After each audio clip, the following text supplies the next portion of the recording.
Assalamualaikum warahmatullahi wabarakatuh. Masih dengan saya Ali Maksum dari SD Paramusku. Hari ini kita ngobrol santai saja ya. Saya ingin sekali sharing tentang apa yang sedang saya pelajari. Saya mulai dari beberapa hari yang lalu dan sekarang pun juga belum selesai. Saya belajar hal ini, saya ingin tahu dan juga ingin mendalami ya. Saya kira ini adalah konsep pengetahuan baru dan saya yakin memang sebelum ada kurikulum merdeka, hal ini sudah, saya yakin guru-guru juga sudah melakukannya. Tetapi belum terkonsep dengan baik, bagaimana cara melakukannya dengan baik dan sebagainya. Dan apakah hal itu? Itu adalah tentang refleksi. Guru-guru saya yakin dari dulu sampai sekarang sudah melakukan yang namanya evaluasi ya. Evaluasi terus kita melakukan penilaian, bahkan kita pun juga sering mengevaluasi ke siswa gitu ya. Dan ada penambahan hal baru tentang hal itu, yaitu tentang refleksi, bagaimana kita merefleksikan pembelajaran kita di kelas itu, bagaimana kita bisa mengeksplor apa yang mereka rasakan dan sebagainya ya. Dan hal yang baru itu adalah apakah kita pernah melakukan refleksi pada diri kita sendiri sebagai seorang pendidik. Nah, inilah yang rasa penasaran yang sedang saya pelajari dan sedang saya lakukan. Ya, mungkin lewat video ini saya bisa berbagi ya. Kalau Bapak Ibu mungkin terbatas untuk belajar di PMM, mungkin saya bisa sharing melalui video ini. Sebenarnya apa sih perbedaan antara refleksi dan juga mengevaluasi ya? Jadi kita sering kadang juga tumpang tindih nih antara refleksi dan juga evaluasi. Dalam pembelajaran di sana itu dikasih sebuah analogi yang bagus sekali ya, tentang sebuah cerita antara Pak Tono sama Bu Sarah. Jadi ceritanya begini Bapak Ibu. Pak Tono ini merasa bahwa pembelajaran dia selama ini itu menjenuhkan. Jadi siswanya ketika dia ajar tidak aktif gitu ya, terus anak-anaknya cenderung pasif, tidak bisa mengikuti pembelajaran dengan baik, berbicara sendiri dan sebagainya, dan cenderung membosankan lah ya. Dan Pak Tono itu melakukan hal itu selalu berulang-ulang setiap tahun. Mungkin sudah bertahun-tahun mengajar di sana, tapi tidak ada perkembangan dalam diri kita, dalam diri dia itu. Nah, suatu hari dia menyadari bahwa kenapa kok pembelajaran saya kok tidak berubah. Jadi setiap tahun seperti ini saja. Besoknya pun juga, tahun depan pun juga mungkin akan melakukan hal yang sama. Akhirnya dia mencoba men-sharingkan kepada salah satu rekan guru namanya Bu Sarah. Ya, saya ingin tahu Bu Sarah ini kok selalu diisukan sekolahnya, kelasnya asik gitu ya, aktif, partisipatif dan sebagainya. Ada anjuran seperti itu di sana. Akhirnya dia meminta izin pada Bu Sarah untuk mengamati kelas dia yang aktif, yang bagus itu.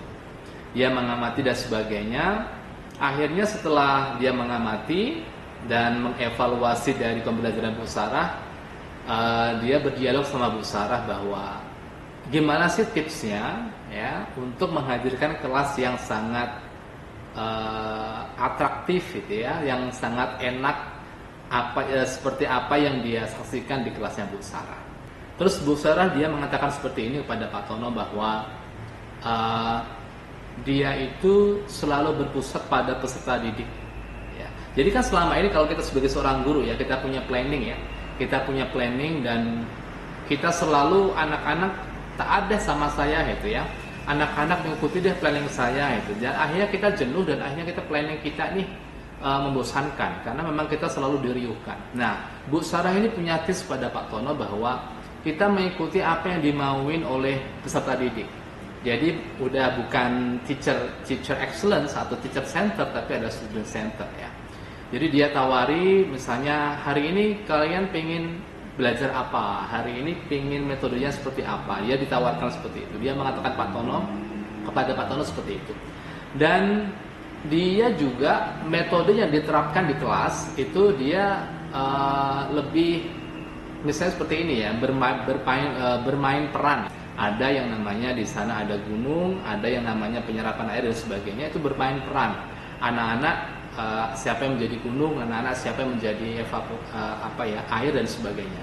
Dan itu anak-anak lebih atraktif, anak-anak lebih berperan aktif, dan guru hanya sebagai seorang fasilitator. Jadi itulah yang diberikan tips kepada Pak Tono agar melibatkan peserta didik lebih atraktif.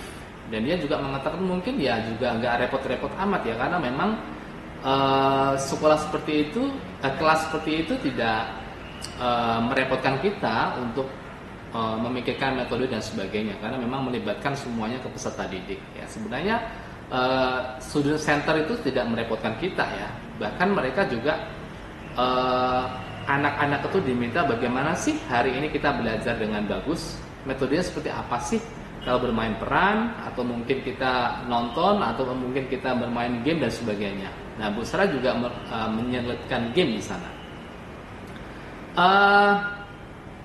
Dari sana ternyata Pak Tono ini merenungkan bahwa selama ini ternyata pembelajaran itu tidak terbatas hanya metode. Nah, ini yang perlu kita garis bawahi ya.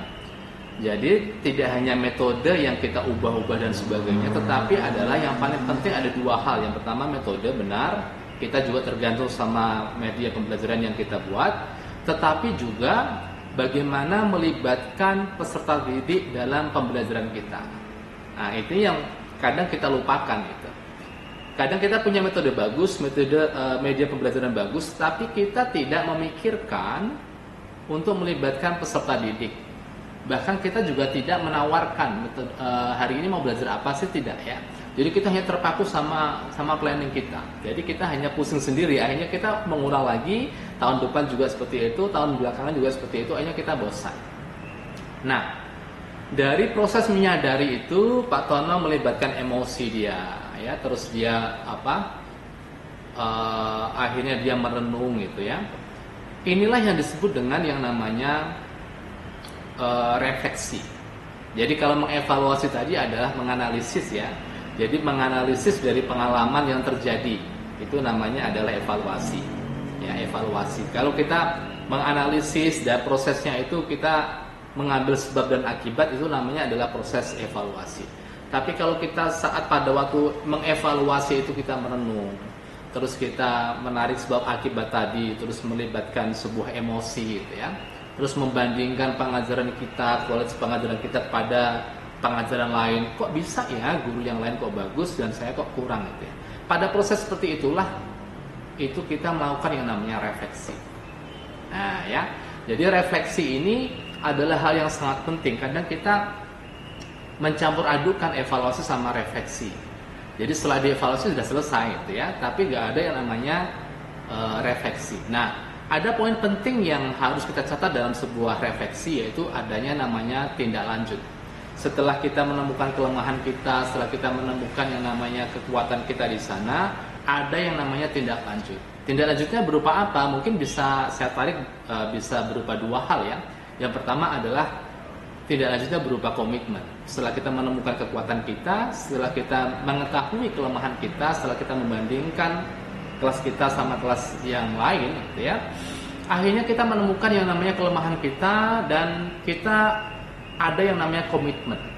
Untuk apa? Memperbaiki dari kualitas yang ada. Ya, kalau kita sudah mengetahui bahwa kita ini ada kekurangan deh, terus kita punya komitmen untuk merubah, itu namanya kita ada yang namanya tindak lanjut dari proses refleksi. Yang pertama adalah komitmen, yang kedua adalah saya kira adalah aksi nyata dari sebuah komitmen. Juga percuma juga tidak ada yang namanya kalau tidak ada yang namanya aksi nyata. Nah, aksi nyata ini adalah berubah setelah kita mengamati, oh ternyata kekurangan saya adalah saya kurang namanya melibatkan peserta didik. Metode saya sudah bagus nih, media pembelajaran saya sudah bagus nih, tapi yang kurang saya adalah saya sudah kurang memvariasikan dengan sebuah game, atau mungkin kita kurang memvariasikan dengan menawarkan metode pada peserta didik, mau belajar apa nih. Nah, itu yang kekurangan kita, dan akhirnya kita aksi nyatakan dengan hal itu. Untuk next pertemuan kita akan melibatkan yang namanya misalnya melibatkan peserta didik. Nah, itu yang namanya hasil dari refleksi. Jadi dari sini saya menemukan bahwa ternyata manfaat refleksi ini sangat luar biasa bagus gitu ya, kalau kita bisa tindak lanjuti.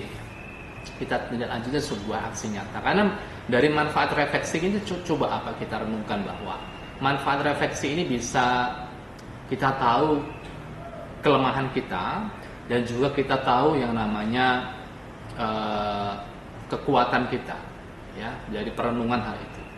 Dan saya yakin Bapak Ibu semua, tidak semua guru mau melakukan hal ini. Ya, pernahkah kita dengan sengaja mengamati kegiatan guru lain yang kita rasa bahwa kualitas dia, pengajaran dia itu lebih bagus, dan kita itu masuk ke kelas dia dan nongkrong, ya, untuk mengamati bagaimana sih proses pengajaran dia. Itu sangat-sangat jarang sekali dilakukan oleh seorang guru. Kalau kita bisa melakukan hal itu adalah suatu proses yang sangat luar biasa, perenungan yang sangat luar biasa. Kita sebagai seorang guru mau untuk memperbaiki kualitas pengajaran kita. Ya, jadi dari pengetahuan ini saya perlu untuk men-sharingkan, untuk buat video ini karena memang ini sangat penting, semoga bermanfaat ya. Ini adalah video pertama Bapak Ibu. Nanti silakan untuk berlanjut ke video part 2-nya tentang refleksi juga, karena memang ada part 2-nya. Ini adalah pengetahuan awal tentang apa sih perbedaan antara refleksi dan juga evaluasi. Kalau kita mungkin selama ini tahu lah ya namanya evaluasi, tapi untuk sampai ke refleksi juga tidak cukup, sampai ke tindak lanjut dan akhirnya membuat aksi nyata, membuat perubahan baru dari apa kekurangan yang sebelumnya kita lakukan.